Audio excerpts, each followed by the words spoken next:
तो ध्यान दोगे ठीक, ये एक्सरसाइज 7.2 का क्वेश्चन नंबर हम लोग का 6 है, ठीक है। तो क्वेश्चन नंबर 6 में इसको पहले अच्छे समझोगे क्वेश्चन क्या बोला जा रहा है। इफ दो चार वर्टेक्स दिख रहा है, 1 2 3 4, हाँ, तो इफ दिस चार वर्टेक्स है, are the vertex of parallelogram, are the vertex इसका पैरेललोग्राम का टेकन इन ऑर्डर, है ना, एकदम एक साइड से लिया गया एकदम। फाइंड एक्स वाई, आपको दिख रहा होगा कोई जगह एक्स है, इस जगह वाई है, जो नहीं दिया हुआ है, तो वही एक्स और वाई का वैल्यू को हम लोग को क्या करना है, फाइंड करना है। बिल्कुल, तो समझने के लिए हम क्या कर लेते हैं, एक पैरेललोग्राम बना लेते हैं ऐसे, ठीक है। और ऐसा मान लेते हैं कि यहाँ हमारा ये वर्टेक्स है वो ए है, और ये जो वर्टेक्स है वो बी है, ये जो वर्टेक्स है वो सी है, और ये जो वर्टेक्स है वो डी है। इतना तो समझ में आ रहा है ना। पैरेललोग्राम का क्या, चार वो वर्टेक्स है, जिसका नाम हम लोग दे दिए ए बी सी डी, ये चार वर्टेक्स हो गया।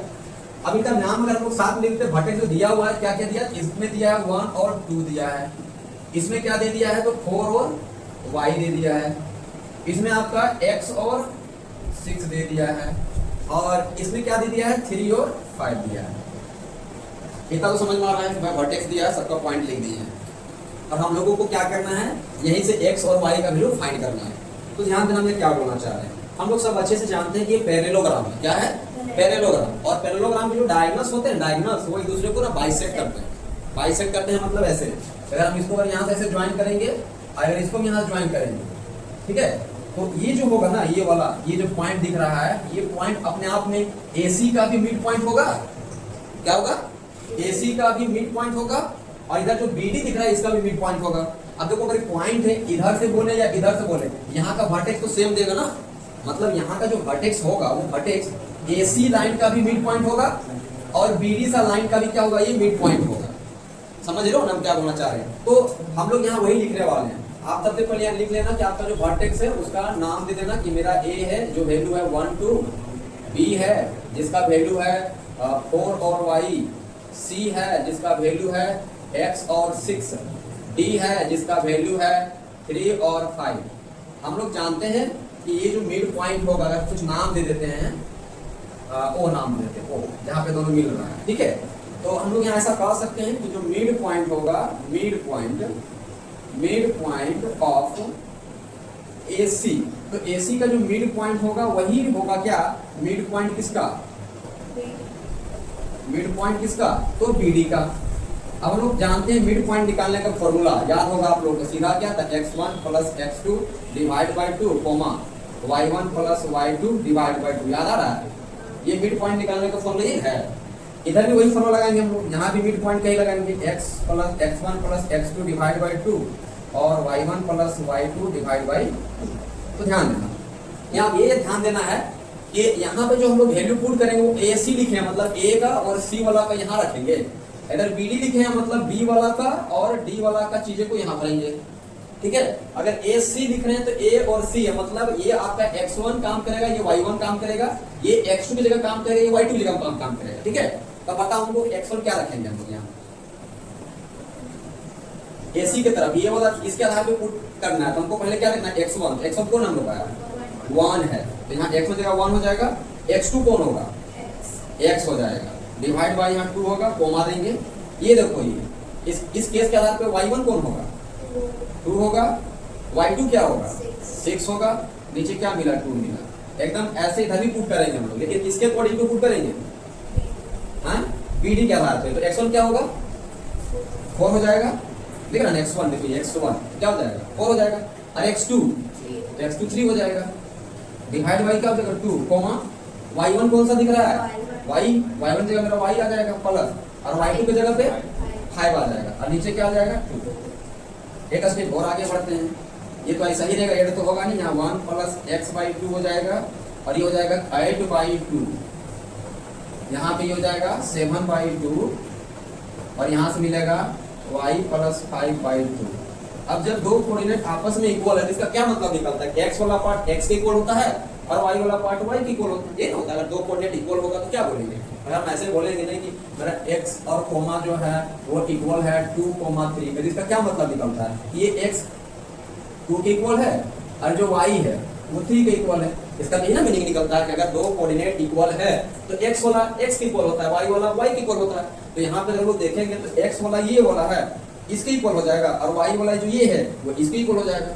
तो जब हम यहाँ पे इक्वेट करेंगे दोनों का अलग अलग, x वाला को अलग से y वाला को अलग से, तो क्या मिलेगा? तो x वाला का वैल्यू ये है और ये लिखेंगे तो मतलब हम लोग का आ जाएगा क्या 1 प्लस x/2 इक्वल टू 7/2 ये आएगा। और इधर हम लोग को y वाला क्या मिलेगा 8/2, तो 8/2 इक्वल टू हम लोग आ जाएगा y प्लस 5/2। अब इतना तो सबको आता है, इधर भी 2 है नीचे भी 2 है, अगर 2 हम वहाँ भेजेंगे तो 2 से 2 कटेगा, ये जो डिवाइड वाला मल्टीप्लाई में जाएगा भी तो 2 से 2 क्या करेगा कटेगा, तो हम लोग यहाँ इसको यही काट देते हैं, ऐसे काट दिया। तो सोचो यहाँ से हमको x निकालना है, यानी 1 प्लस x इक्वल टू क्या बचा 7। तो यहाँ से अगर x निकालेंगे तो 7 माइनस 1 यानी x का वैल्यू क्या मिलता है 6। एकदम यहाँ कोई नहीं होगा, अगर ये 2 जो डिवाइड में है इसको इधर भेजेंगे तो मल्टीप्लाई में आएगा, तो फिर से 2 कट जाएगा, हम यहीं पे काट देते हैं ऐसे 2 से 2, मतलब हम लोग के पास क्या बचा, तो y प्लस 5 बराबर 8 बचा, y प्लस 5 इक्वल टू 8 आ रहा है। अगर हम यहाँ से y के वैल्यू निकाल लें तो 8 माइनस 5 हो जाएगा और y बराबर 3 आ जाएगा। और हम लोगों को यही फाइंड भी करने के लिए बोला गया था, x और y का वैल्यू ही फाइंड करना है, तो ये हम लोग का हो गया x का वैल्यू और ये वाला हो गया हम लोग का y का वैल्यू। चलो तो अगला क्वेश्चन हम लोग का 7 नंबर में ये है कि find the coordinate of point A, मतलब A पॉइंट का कोऑर्डिनेट पता करना। कौन सा पॉइंट का?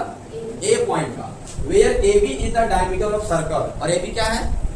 डायमीटर है किसका? सर्कल का। तो हम लोग क्या करते हैं, ऐसा सर्कल बना दिए है ना, चलो एक ऐसा सर्कल बना दिए, अरे बहुत बड़ा बन जाएगा, कितना बना दिए, और एक डायमीटर भी ड्रॉ कर लेते हैं, ये डायमीटर हो गया। और हम लोग सब जानते हैं अच्छे से कि बीच में क्या पाया जाता है, अरे यहाँ का नाम दे देते हैं, ये A है, ये वाला A है, ये वाला क्या हो गया B, और ये हम लोग नाम दे O नाम देंगे सेंटर। जो A क्या होता है अपने आप में मिड पॉइंट ही तो होता है, मिड पॉइंट का मतलब क्या होता है, दोनों तरफ का लेंथ बराबर होना चाहिए, यानी सेंटर अपने आप में क्या है मिड पॉइंट है। और यहाँ पे कैसे दिया है, कहता है A का कोऑर्डिनेट पता करना है, इसका कोऑर्डिनेट पता करना है यहाँ वाला, ठीक है। और कहाँ कहाँ का दे दिया, कहता है सेंटर का और B का कोऑर्डिनेट दे दिया, तो सेंटर का कोऑर्डिनेट कितना दे दिया यहाँ पे 2, -3, और B का कोऑर्डिनेट कितना है तो 1, 4, यानी इसका नहीं दिया तो हम लोग मान लेंगे x, y, यानी A का कोऑर्डिनेट हमको क्या करना है, पता करना है, निकालना है। अब यहाँ हम लोग कैसे बनाएंगे इसको ध्यान देंगे, हम लोग लेट कर लेंगे कि जो A का कोऑर्डिनेट क्या मान लिए x, y, ये A हो गया, ठीक ना, और B का कोऑर्डिनेट क्या दिया हुआ है 1, 4, O का कोऑर्डिनेट क्या मान लिए हम लोग 2, -3। यहाँ तक सबको समझ में आ रहा है, यहाँ तक सबको समझ में आ रहा है ना। अब ध्यान देना कि मिड पॉइंट कौन है, ये ना है मिड पॉइंट, ये ना है। अब मिड पॉइंट का फॉर्मूला कैसे लिखते हैं लोग, ऐसे देखो, मिड पॉइंट जो होता है, मिड पॉइंट का जो कोऑर्डिनेट होता है यहाँ, इसको ऐसे लिखते हैं और फॉर्मूला लिखते हैं ऐसे हम लोग x1 plus x2 divide by 2, और यहाँ लिखते हैं y1 plus y2 divide by 2। आपको याद रखना है कि जो साइड साइड में जो रहता है कोऑर्डिनेट, ये जो साइड साइड में कोऑर्डिनेट होता है उसका नाम होता है, याद रखना, इसी का नाम होता है x1, y1, और जो यहाँ वाला साइड वाला b, यानी साइड में b है ना, और ये वाला कोऑर्डिनेट हमारा काम करेगा x2, y2 का। समझ पा रहे हो, क्योंकि ये वाला कोऑर्डिनेट तो यहाँ अंदर में लिखाएगा ना, यहाँ पे ऐसे देखो ये वाला लिखाएगा इससे, इसका वैल्यू कितना था 2, 3, यहाँ पे ये लिखाएगा -3 है तो -3 लिखाएगा। और यहाँ कौन वाला होगा, याद ना A और B वाला कोऑर्डिनेट यहाँ रखाएगा, क्योंकि सेंटर वाला कहाँ रहता है, किधर रहता है, यहाँ पे कोऑर्डिनेट कहाँ रहता है, बीच वाला सेंटर यहाँ रहता है, फिर हम लोग लिख क्या रहे मिड पॉइंट, तो मिड पॉइंट का जो कोऑर्डिनेट होता है वो यहाँ रखेगा, और यहाँ पे जो यूज करते हैं हम लोग का साइड साइड वाला का कोऑर्डिनेट यहाँ पे पुट होता है, साइड साइड वाला का, कहाँ वाला था, साइड साइड वाला का। तो देख के बताओ तो कि हम लोग का x1 कौन आएगा, तो पता चलेगा x1 की जगह मेरा x आएगा प्लस, और x2 की जगह हम लोग क्या मान लेते हैं, x2 की जगह कौन आ रहा है 1, नीचे तो 2 आ जाएगा। यहाँ देखो तो y1 जगह कौन आएगा, y1 जगह में y आ जाएगा, प्लस y2 जगह कौन आ रहा है 4 आ रहा है, डिवाइड बाई 2। हम अभी एक बात आपको पता है कि ये जो वैल्यू होता है वो x का वैल्यू होता है, ये वाला वैल्यू होता है y का वैल्यू, ये बताएं। तो हम लोग अगर यहाँ से क्या करें, अलग अलग कर दें, इक्वेट कर देंगे, तो हम लोग को क्या मिलेगा 2 इक्वल टू मिलेगा ये वाला वैल्यू x प्लस 1/2 मिलेगा, और इसको इससे इक्वेट करेंगे तो मिलेगा -3 equal to y plus 4 divide by 2। अब इस 2 को यहाँ क्रॉस मल्टीप्लाई करेंगे तो क्या मिलेगा 4 इक्वल टू, देखो क्या मिल रहा है x प्लस 1, इस 1 को इधर भेज देंगे तो x बराबर मिल जाएगा, इधर 1 आ जाएगा, मतलब 4 - 1, यानी x का वैल्यू कितना निकला 3।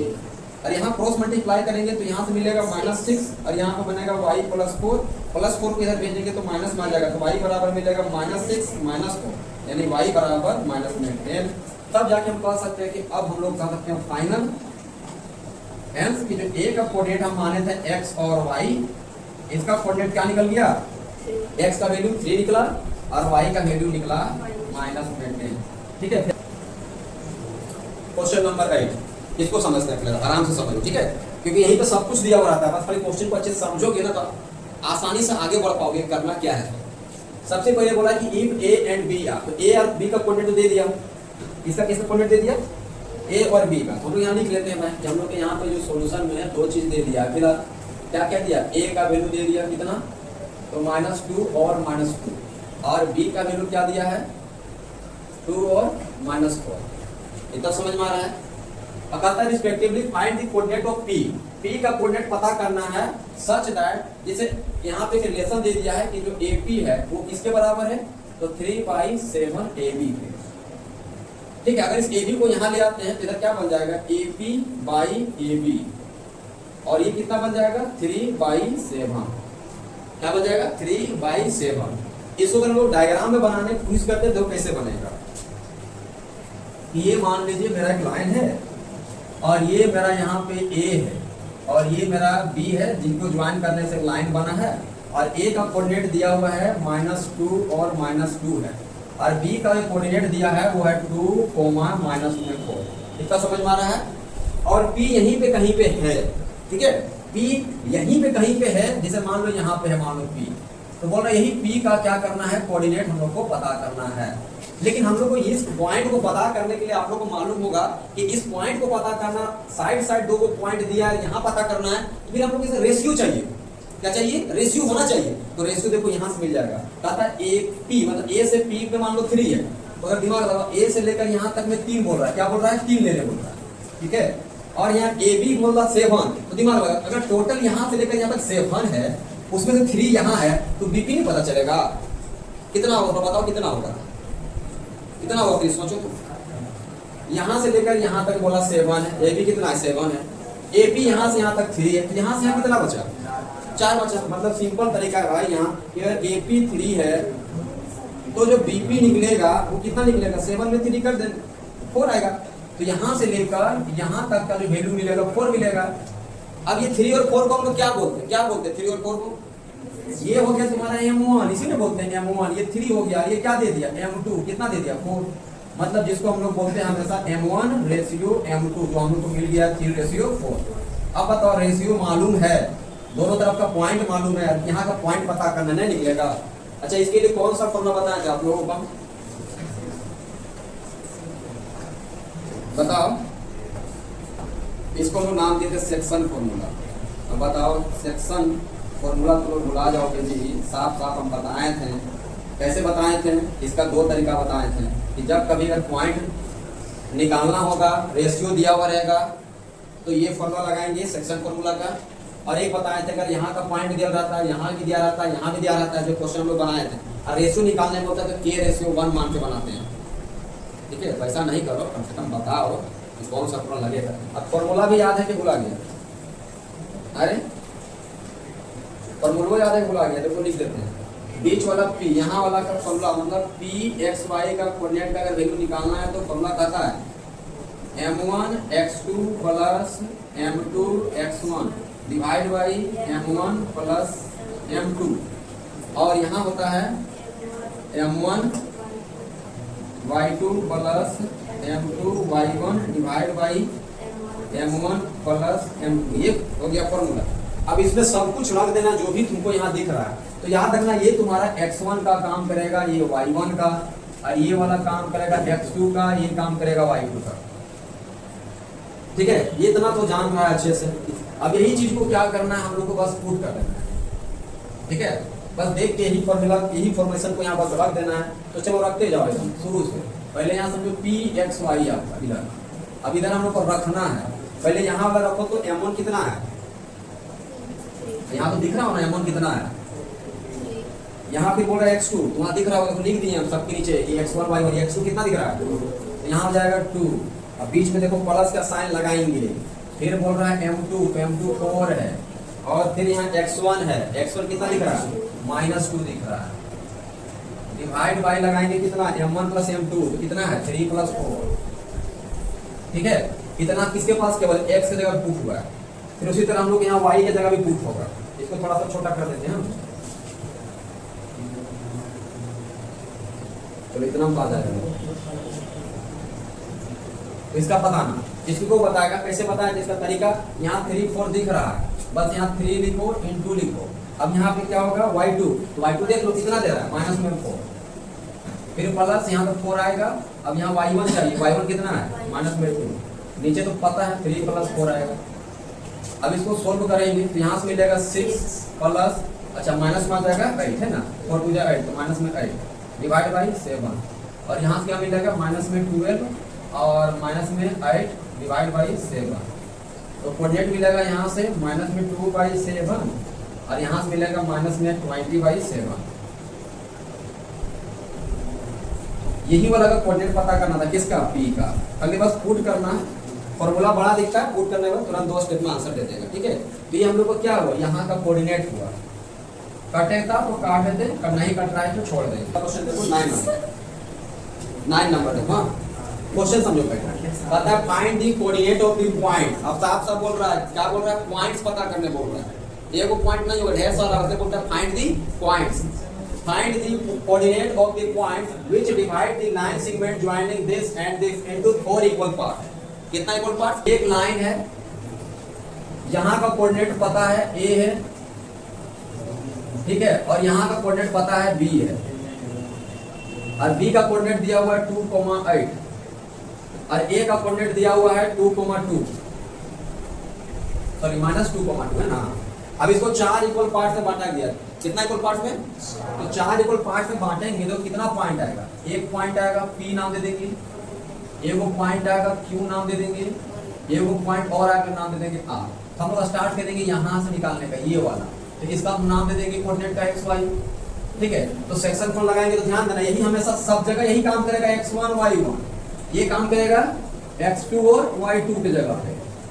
ठीक है, और अब रेशियो कैसे पता करोगे, बहुत आसान, 4 टुकड़ा दिख रहा है, हमको निकालना है इस पॉइंट तक का, तो यहाँ से लेकर यहाँ तक एक टुकड़ा है, तो ये m1 कहलाएगा 1, और पूरा यहाँ से लेकर पूरा आखिरी चले जाओ, तो यहाँ से क्या मिला m2, सॉरी 3 मिलेगा, क्योंकि एक टुकड़ा का 3 टुकड़ा, तो 3 मिलेगा। यानी इस क्वेश्चन को बनाने के समय ये वाला काम करेगा। फिर इसी तरह जब हम यहाँ आएंगे, यहाँ तो यहाँ तो ऐसे दिख रहा है कि पूरे बीच है, तो मिड पॉइंट लगा दो, या फिर m1 मान लेना 2 और m2 मान लेना 2, तभी बन जाएगा। तीसरा, यहाँ से यहाँ तक का जब लेंगे ये पॉइंट वाला, तो m1 हो जाएगा 3 और m2 कितना हो जाएगा 1। समझ में आ रहा है ना, देखो कैसे बनाओगे, देख लो, देखते चलो फटाफट और फॉर्मूला में पुट करते चलो। ठीक है, तो यहाँ क्या कर लेते हैं कि यहाँ यहीं से रख लेते हैं, बार बार यहाँ नहीं लिख रहे ABCD, हम डायरेक्ट पॉइंट को निकाल रहे हैं। हम लोग P पॉइंट के लिए निकालने जा रहे हैं, P पॉइंट के लिए निकाल रहे हैं, जिसका कोऑर्डिनेट पता करना है ना। इसमें जो m1 m2 का जो रेशियो आएगा वो कितना आएगा, 1:3 आएगा। तो यहाँ पे जब सेक्शन फॉर्मूला यूज करेंगे, कौन सा formula, section formula. Section formula अच्छे से याद होना चाहिए, अभी जो लिखे थे वही वाला फॉर्मूला यहाँ लगाएंगे, m1 x2 plus m2 x1 divide by m1 plus m2, और यहाँ हो जाएगा m1 x2 प्लस, अरे भाई y2 हो जाएगा ना, m1 y2 plus m2 y1 divide by m1 plus m2। चलो अब देख के रखो फटाफट, m1 कितना है, m1 1, x2 2 है, प्लस m2 x1 नीचे हो जाएगा 1 + 3। अगला देखो यहाँ m1 y2 m2 y1,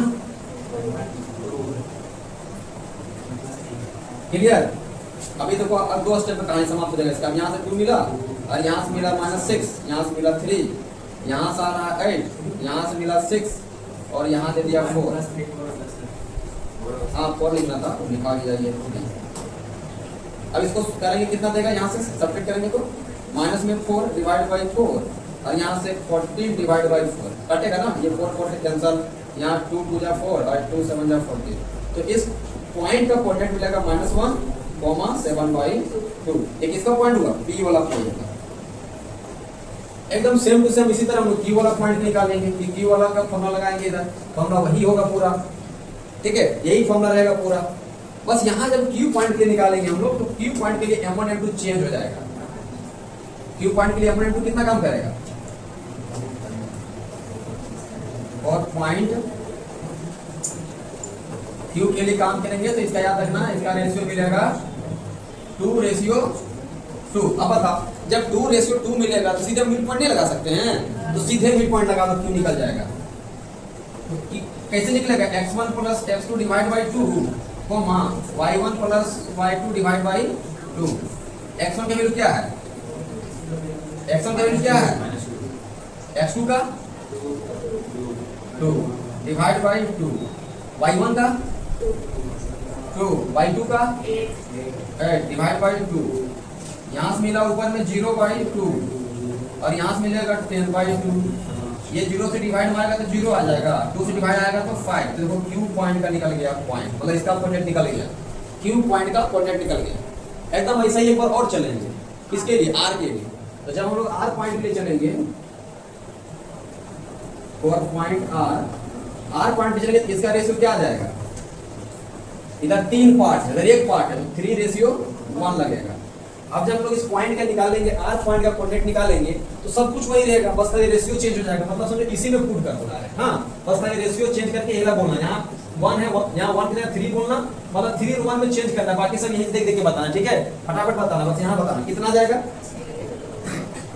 3 आ जाएगा इंटू 1 था ना, 2 था, तो यहाँ 2 हो जाएगा, प्लस 1 इंटू हो जाएगा -2, और डिवाइड बाई 2 सेम रहेगा, 3 + 1। यहाँ y का पुट करेंगे क्या हो जाएगा, 3 × 8 प्लस 1 × 2 डिवाइड बाई 3 + 1। अब यहाँ अगर सोल्व करेंगे तो यहाँ से मिलेगा 6 - 2 डिवाइड बाई 4, मिलेगा ना -2, और यहाँ से क्या आएगा 24 प्लस में 2 डिवाइड बाई 4, तो यहाँ पे मिलेगा 4/4 और यहाँ मिलेगा 26/4। यहाँ फिर से 4 कटेगा, लेकिन 4 का टेबल नहीं कटेगा ना, 4 × 4 और यहाँ से 13।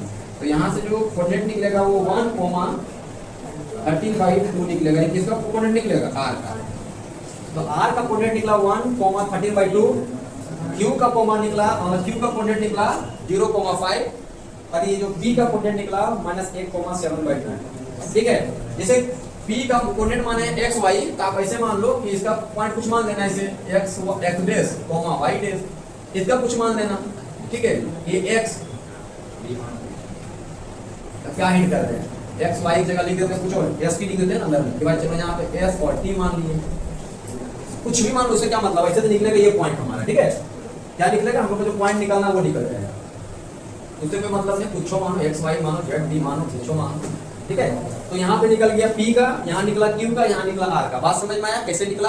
अभी 4 इक्वल पार्ट में बांट के दे दिया। एक क्वेश्चन था, ठीक है, 1 2 3 अंदर में क्वेश्चन था जो 3 सेक्शन में बटा हुआ था। क्वेश्चन नंबर कितना था, 2 में था। इस एक्सरसाइज के लास्ट सवाल है, ठीक है, लास्ट सवाल है। क्या बोल रहा है कि find the area of rhombus, मतलब रोम्बस के एरिया निकालना है। अब बताओ रोम्बस दिखने में कैसा दिखता है, इस तरह का दिखता है रोम्बस। अब इसका बोलता है एरिया निकालो।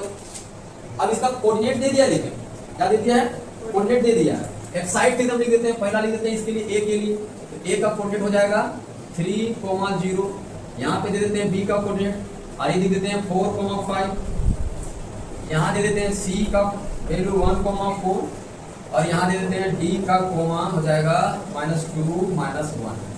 4 गुना हो गया ना। अब पता है इसका एरिया कैसे निकालो, हिंट दिया करता है। एरिया ऑफ रोम्बस का मतलब होता है 1/2 into product of its diagonal. अब बताओ डायगोनल का मतलब ये लेंथ। तो पहले हमको क्या करना होगा, A से लेकर C तक का लेंथ निकालना होगा और B से लेकर D तक का लेंथ निकालना होगा। अब लेंथ कैसे निकलेगा, मतलब डिस्टेंस कैसे निकलेगा, जब 2 पॉइंट दिया है तो डिस्टेंस लगा कर लेंथ निकाल लेंगे। तो सबसे पहले किसका लेंथ निकालो, AB का निकाल, AC का निकाल लेते हैं ना। तो A दिया हुआ है हम लोग के पास कितना, A दिया हुआ है 3,0 और C कितना दिया हुआ है -1,4। अगर हम लोग AC निकालेंगे तो डिस्टेंस फॉर्मूला के तहत क्या बनता है, इसको इसे घटाते हैं तो -1 -3 का होल स्क्वायर प्लस यहाँ हो जाएगा 4 माइनस 0 का होल स्क्वायर। जब आता है ना ये फॉर्मूला, ये लिखना पड़ेगा, आता है। यहाँ हो जाएगा माइनस में 4 का होल स्क्वायर प्लस यहाँ हो जाएगा 4 का होल स्क्वायर। मतलब कुल मिला कि ये भी 4 का स्क्वायर, ये भी 4 का स्क्वायर है, ठीक है। ये भी क्या है 4 का स्क्वायर है और ये भी क्या है 4 का स्क्वायर है। तो हम आप लोग बताए थे रूल कि जब कभी सेम सेम स्क्वायर स्क्वायर रहेगा ना तो सीधे क्या कर देना है कि 2 को लगा देना है, ठीक है। क्या बन जाएगा 2, क्योंकि हम सॉल्व करेंगे तो वही आएगा। कितना आएगा बताओ तो, बताओ कितना आएगा। अगर सॉल्व करते कितना मिलता है, यहाँ 16 मिलता है, यहाँ 16 मिलता। अगर इसको तोड़ते क्या मिलता, 32 मिलता ना। और 32 को तोड़ते ना तो 4√2 मिलता। क्या मिलता 4√2। तो वही चीज बोल रहे थे, 4 4 में 4 बाहर कर दो, 1 1 ये 2 लगा दो। तो किसका लेंथ निकला ये AC का। एकदम इसी तरह हम लोग किसका लेंथ निकालेंगे BD का। तो B का कोऑर्डिनेट क्या है 4 5। D का कोऑर्डिनेट क्या है -2 -1। अगर हम यहाँ पे BD का लेंथ निकालेंगे तो फॉर्मूला काम करेगा -2 -4 होल स्क्वायर यानी x वाला, और यहाँ लगाएंगे y वाला तो -1 -5 का होल स्क्वायर। अंदर हो जाएगा यहाँ माइनस में 6 का होल स्क्वायर, यहाँ पे हो जाएगा माइनस में 6 का होल स्क्वायर। मतलब -6 का मतलब क्या होगा 6 का होल स्क्वायर, ये भी क्या होगा 6 का होल स्क्वायर। यही बात बोल रहे थे कि जब 6 6 का 4 4 का ना 4 बार √2 तो 6 6 है ना, इसका कितना मिल जाएगा 6√2। समझ पा रहे हो क्या बोल रहे हैं। जब ऐसा सेम सेम रहेगा तो कर दो कॉमन, अंदर लिखो √2, ये निकल गया BD का लेंथ। अब हमको क्या निकालने बोला गया था एरिया ऑफ रोम्बस, और इसका फॉर्मूला क्या बताया 1/2 इनटू प्रोडक्ट ऑफ, प्रोडक्ट कौन है AC और BD। तो यहाँ पे लिखेंगे 1/2 और AC का वैल्यू यहाँ है 4√2 और इसका यहाँ है 6√2।